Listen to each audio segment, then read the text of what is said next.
Welcome back to my channel.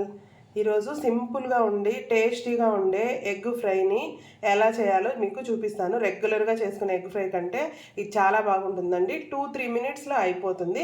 దీనికోసం నేను 3 eggs తీసుకున్నాను. చూసారు కదా, ఎగ్ ఎల్లోస్ 3 ఉన్నాయి. ఒక కప్పు చిన్ని కప్పు ఆనియన్స్ తీసుకున్నాను. ఇప్పుడు స్టవ్ ఆన్ చేసుకొని ప్యాన్ పెట్టుకొని అందులో ఈ ఆనియన్స్ ఒక 2 టేబుల్ స్పూన్ ఆయిల్ వేసుకున్నాను. ఈ ఆయిల్స్ అన్నీ ఇందులో వేసేసి బాగా వేపుకున్నాను. ఆనియన్స్ అన్నీ ఇలా వేగిపోయినాయి కదండి, కొంచెం మెత్తబడిపోతే సరిపోతుంది. బ్రౌన్గా అయితే ఏం రావాల్సిన అవసరం లేదు. ఇందులోనే కొంచెం 1/2 టేబుల్ స్పూను అల్లం వెల్లుల్లి పేస్ట్ వేసుకొని బాగా ఒకసారి కలిపేసుకుంది.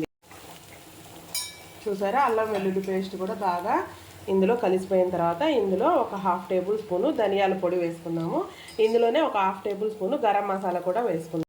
గరం మసాలా కూడా ఇలా వేసుకొని ఒకసారి బాగా కలుపుకొని ఇందులోనే కొంచెం పసుపు, మనకి రుచికి సరిపడినంత కారం,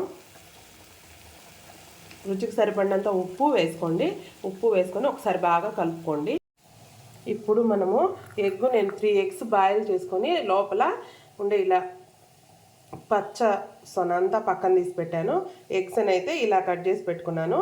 ఇప్పుడు ఈ బాయిల్డ్ ఎగ్ని ఈ ఆనియన్స్లోకి వేసేసుకొని ఒకసారి బాగా కలిపేసుకోండి. ఇలా బాగా కలిపేసుకొని మనం స్టవ్ ఆఫ్ చేసే ముందు ఇలా కొత్తిమీరతో కొంచెం గార్నిష్ చేసుకొని ఒకసారి అలా కలిపేసుకోండి.